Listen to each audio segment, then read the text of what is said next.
Hello everyone, welcome to my YouTube channel and this is MFN 006 का part 4। इससे पहले मैं 3 और वीडियोस बना चुकी हूँ, 3 और पार्ट्स बना चुकी हूँ इसके। सो अगर आपने वो नहीं देखे हैं तो उनको भी देख लेना।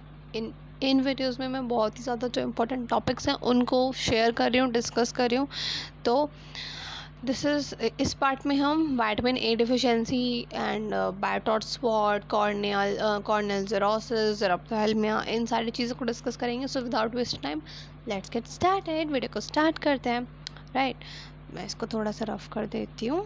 सो our topic is vitamin A deficiency. जैसे कि वर्ड से ही समझ आ रहा है, विटामिन ए की डिफिशिएंसी हो गई। ठीक है, सो विटामिन ए की deficiency is a major public health problem and let me show you why.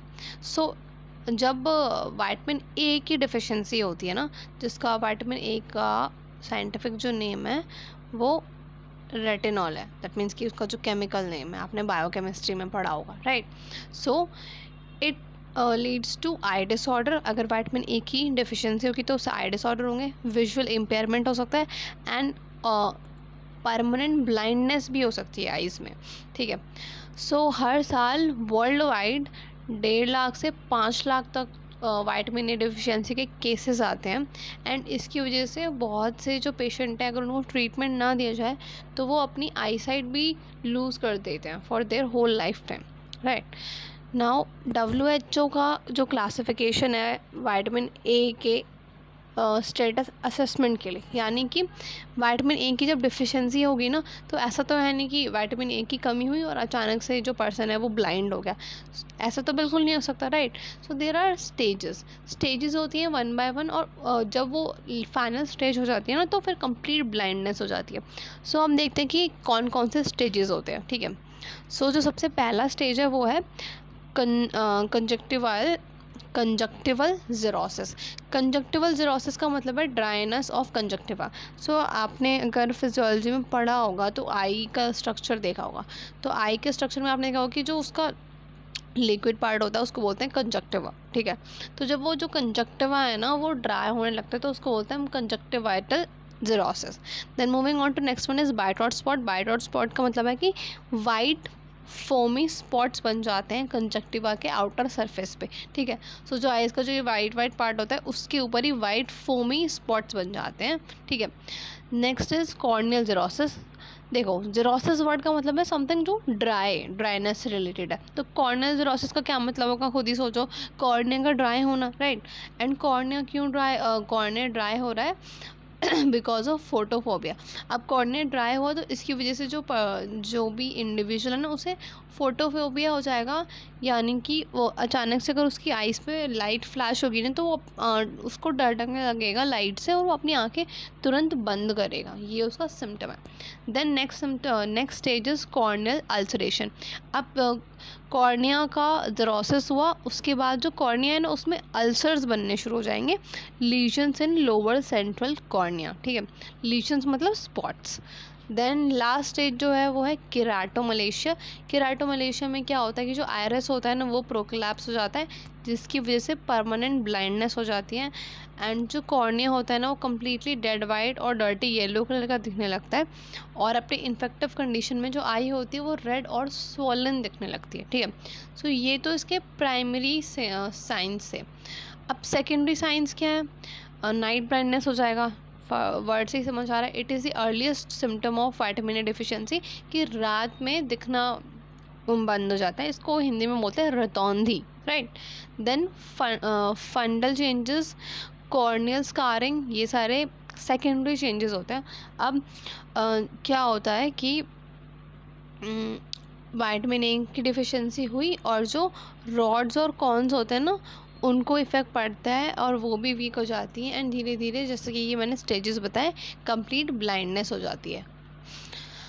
Corneal scar जो होता है वो केराटोमलेशिया के बाद होता है और जब इसका ट्रीटमेंट, अब जब बिल्कुल ही लास्ट स्टेज आ गई बट स्टिल किसी को लास्ट स्टेज में डायग्नोस होता है कि हाँ मुझे विटामिन ए की डिफिशियंसी हुई थी, तो क्या होता है कि उसकी हीलिंग करते हैं एंड हीलिंग के बाद एक वाइट स्कार आई पे रह जाता है एंड वो जो पर्सन है वो कम्प्लीटली ब्लाइंड हो जाता है and it will depend upon the size of ulcer. जितना बड़ा अल्सर होगा उतना ही बड़ा वाइट स्पॉट रह जाएगा आइज़ में, ठीक है। इट में very in size depending upon कितना बड़ा अल्सर था, कितनी ज़्यादा डिफिशियंसी थी। Now let's see causes of vitamin A deficiency. क्यों होता है vitamin deficiency? Number 1 is इनएडिक्वेट diet proper नहीं है। मैटरनल मालन्यूट्रिशन, जो मदर है उसको ही मालन्यूट्रिशन है, उसकी ही डाइट में विटामिन ए की कमी थी, जिस वजह से जो बेबी पैदा हुआ उसको विटामिन ए की डिफिशियंसी रही। Then late complementary feeding. Usually complementary feeding का मतलब बेसिकली क्या होता है कि जब बेबी बॉर्न होता है तो उसको 6 महीने तक एक्सक्लूसिव ब्रेस्ट फीडिंग कराई जाती है। एक्सक्लूसिव ब्रेस्ट फीडिंग का मतलब है कि 6 महीने तक बच्चे को सिर्फ जो मदर मिल्क होता है ना, ब्रेस्ट मिल्क होता है, वो दिया जाए, ठीक है। एंड इस 6 महीने के बाद जब 6 महीने कंप्लीट हो जाते हैं तो बच्चे को दिया जाता है कॉम्प्लीमेंट्री फूड। कॉम्प्लीमेंट्री फूड यानी कि थोड़ा थोड़ा सा पहले सॉफ्ट फूड देंगे और दाल का पानी एंड प्री मिक्सेस और सैरेलैक ये सब देंगे, फिर धीरे धीरे जो बेबी है उसको खाना खिलाएंगे, ठीक है, अन्नप्राशन होगा उसका। तो इसको बोलते हैं कॉम्प्लीमेंट्री फीडिंग, यानी कि ब्रेस्ट मिल्क के साथ साथ बच्चे को अलग से खाना दिया जा रहा है, ऊपरी आहार दिया जा रहा है उसकी ग्रोथ की रिक्वायरमेंट को फुलफ़िल करने के लिए, ठीक है। तो कभी कभार क्या होता है कि लेट कॉम्प्लीमेंट्री फीडिंग होती है, तो दैट इज़ वाई बेबी को विटामिन ए की डिफिशियंसी हो जाती है। दूसरा बीटा कैरोटीन एंड रेटिनॉल की डिफिशियंसी होगी डाइट में। सो अगर आपने कभी RDA एंड AR टेबल देखा होगा या आपने ये न्यूट्रिशन को प्रीवियसली पढ़ा होगा तो आपको पता होगा कि ये जो रेटिनॉल होता है ना, वो यूजुअली जो मीट प्रोडक्ट्स होते हैं या जो नॉन वेज प्रोडक्ट होते हैं ना उसमें होता है रेटिनॉल। नॉर्मली जो वेज प्रोडक्ट्स होते हैं ना उसमें बीटा कैरोटीन होता है। तो बीटा कैरोटीन ना रेटिनॉल का सिर्फ 1/6 इक्विवेलेंट होता है ये, ठीक है। जिसकी वजह से जो लोग कंप्लीट वेगन डाइट पर होते हैं ना उनकी बॉडी में बीटा कैरोटीन जाता है, ये बीटा कैरोटीन बाद में कन्वर्ट होकर रेटिनॉल बनता है। तो उनको क्या होता है ना कि उनकी डाइट में रेटिनॉल की डिफिशियंसी हो जाती है, क्योंकि वो बीटा कैरोटीन खा रहे हैं, वो नॉनवेज फूड तो खा ही नहीं रहे हैं, दैट इज़ वाई। तो प्रॉपर डाइट नहीं है। दूसरा पॉवर्टी एंड इग्नोरेंस, वही कि कोई पर्सन है, India obviously is a poor country, so low purchasing power होगी, पैसे ही नहीं है उतना अच्छा फूड खरीदने के लिए। Then second is false myth, कुछ बहुत सारी मिथ्स चलते हैं ऐसा होता है, even I also have seen it, कि everyone is nutritionist until the real nutritionist walk in। Basically सबको ज्ञान जानना है कि ऐसे मत करो वैसे मत करो, बट उन्होंने पढ़ा नहीं है उसके बारे में, बस वो लोग बोल रहे हैं, तो वो फॉल्स मिथ्स होते हैं। एंड फॉल्स मिथ्स से ओवरकम करने के लिए द राइट वेज कि किसी अच्छे डाइटिशियन या न्यूट्रिशनिस्ट से कंसल्ट किया जाए, राइट। अब मैं ये फॉल्स मिथ का एग्जांपल बताती हूँ कि बोला जाता है कि जो प्रेग्नेंट फीमेल्स होती है ना उसको पपाया कंजम्पशन के लिए रोका जाता है। बोला जाता है कि प्रेगनेंसी के दौरान पपाया खाने से अबॉर्शंस होते हैं, बट एक्चुअली में होता क्या है कि जो रॉ पपाया होता है ना वो नहीं दिया जाना चाहिए प्रेग्नेंट फीमेल को। जो कंप्लीट राइपन पपाया होता है that is good for her health. और जो पपाया होता है ना it is very rich source of beta carotene. अब जो सही फूड था वो तो उन्होंने खाया ही नहीं, तो डाइट में से बीटा कैरोटीन कट हो गया, बीटा कैरोटीन कट हो गए तो इनकी विटामिन ए की डिफिशियंसी हो गई, simple. Then next is infections impaired vitamin A absorption due to acute diarrhoea हो गया, तो जो बेबी है उसमें विटामिन ए का एब्जॉर्प्शन नहीं हो पाया। रेस्पिरेटरी इन्फेक्शन हो सकते हैं। Low serum levels of vitamin A, जो इन्फेक्शन होते हैं जैसे डायरिया, मिजल्स, एस्कैरियासिस, जियार्डिया बच्चों के अंदर अक्सर होते हैं, वॉर्म इन्फेक्शन, ठीक है।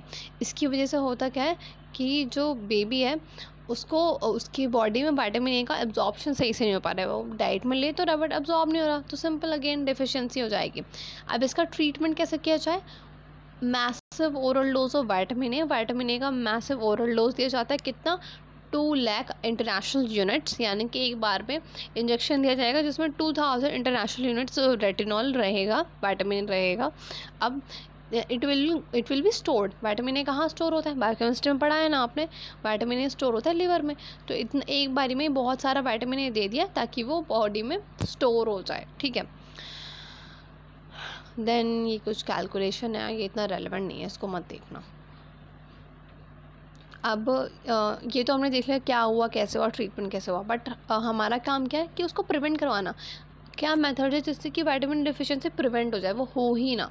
तो लॉन्ग टर्म प्रिवेंशन तो फूड बेस्ड अप्रोच होगी कि आप वो फूड्स खाओ जिसमें विटामिन ए का अमाउंट अच्छा है, बीटा कैरोटीन, रेटिनॉल सब कुछ है। शॉर्ट टर्म प्रिवेंशन कैसे करते हैं? सप्लीमेंटेशन देते हैं 2000 इंटरनेशनल डोजेज़ का।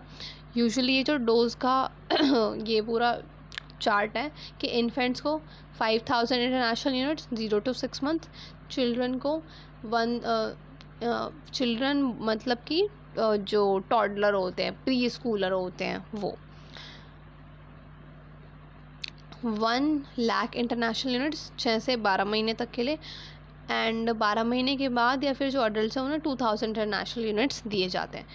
टाइमिंग ऑफ डोज, कब कब देना है ये डोज? सबसे पहले तो जिस दिन डायग्नोज किया उस दिन इमीडिएट डोज दिया जाता है, देन उसके बाद next day, on the following day, then subsequent contract. दो मतलब कि जिस दिन डायग्नोसिस किया कि विटामिन डिफिशिएंसी उस दिन देंगे, देन उसके नेक्स्ट डे और उसके 2 हफ्ते बाद, ठीक है। इसके अलावा सप्लीमेंटेशन कर दिया जाए। ऐसे प्रोग्राम्स जो family and health welfare department ने चलाए हैं उनको सही से अडॉप्ट किया जाए। देन फूड बेस्ड अप्रोच क्या हो जाएगी? जीएलवी का कंजम्पशन किया जाए। जीएलवी मतलब ग्रीन लीफी वेजिटेबल।